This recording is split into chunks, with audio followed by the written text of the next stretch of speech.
Hi, it's Steve at Z-Bar again.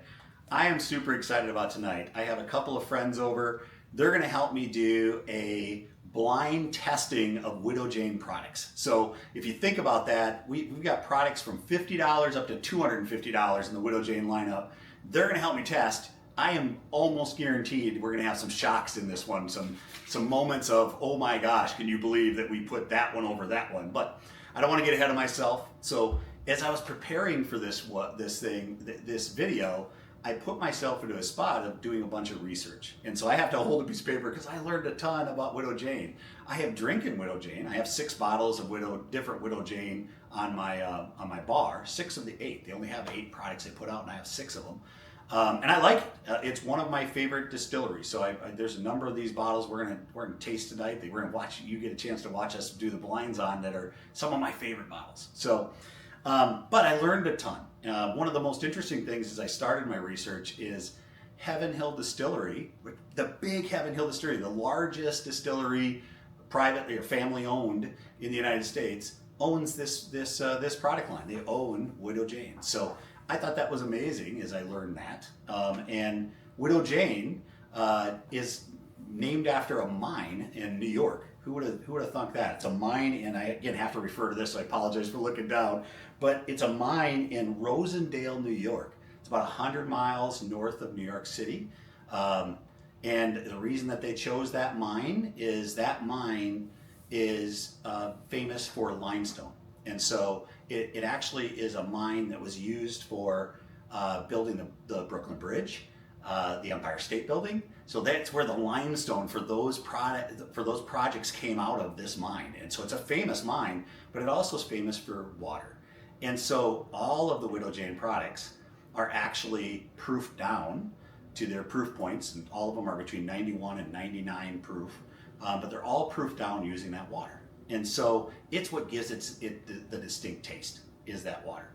The barrels themselves, interestingly enough, and I didn't really know this until I started researching, but the barrels themselves are all MGP barrels. So they're all MGP products from Indiana, Kentucky, or Tennessee. So they do have products that are from those, but they get the barrels of bourbon at the ages that they are. They're master distillers, blend it together, and then they water it down using they proof it down. It's a better thing than water it down. They proof it down to the right proof point using that limestone water out of their Widow Jane mine. So it's a pretty cool story. There's a lot online about this. I was geeking out as I was learning about it.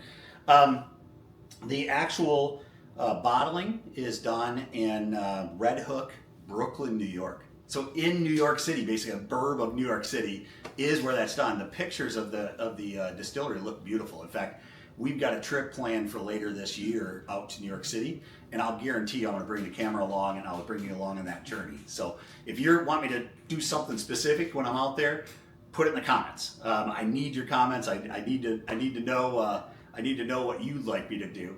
On top of that, if you get a chance, please subscribe. It helps me so much. I'm trying to build this channel out. Comments are going to help me know what you guys want to see, and then the subscriptions really help me get to a spot of feeling like I'm building something cool, and I do think we're building something cool here. So excited for you guys to be along. A couple other things that I want to make sure that we talk about is they are famous for all of their barrels are 5 barrels or less that they put into each batch. So I found that really kind of cool. So they're blending 5 barrels together, which is kind of a neat concept. So they're really kind of almost hyper small batches when they're batching their products together. Some of the products that they have, and again, I'll tell you if we have them here on the bar. And you'll see, we'll go through them as we do the tasting as well. But we've got Baby Jane, which is the youngest products, 4 to 6 year old bourbon. It's actually the first one that they started blending together into with using some of their own barrels with the MGP barrels. And so that barrel they use, or that distilling of that actually uses, they call it heirloom corn, which is grown in New York, and it gives it its distinctive taste. So that's one. It's about a $50 barrel. Decadence is another one. I do have that one here. It's a 10-year that's finished in maple syrup barrels. So it is very sweet. And we don't have that one in the blind because that would be too easy to pick out, but that's a cool one.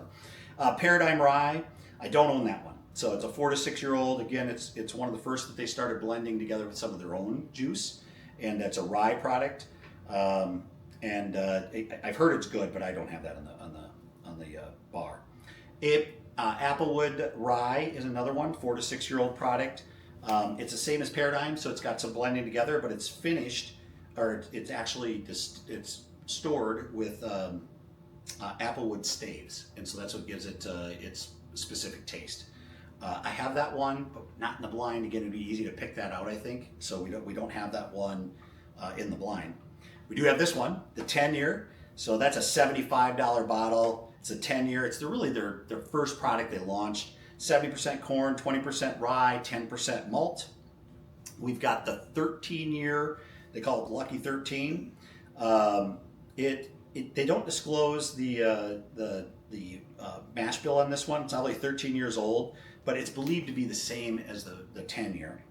The 15-year is 15 years old, and it's finished in Amburana wood cask. So it's 15-year-old bourbon or more. Remember how that works with age statements. 15-year-old and then finished in Amburana casks.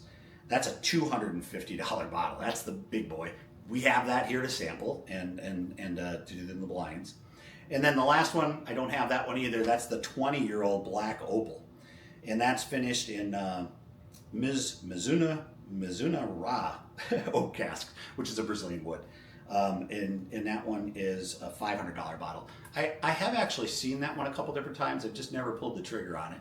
I would love to sample one at some point, but I do not have that one on the bar. So I've got 6 of the 8. Again, the mission tonight, we're gonna do this blind. Coming up next, I'll let you get introduced to Tom and Jeff and let them tell their story a little bit, and then we'll jump right into this blind. So excited, get ready, here it comes.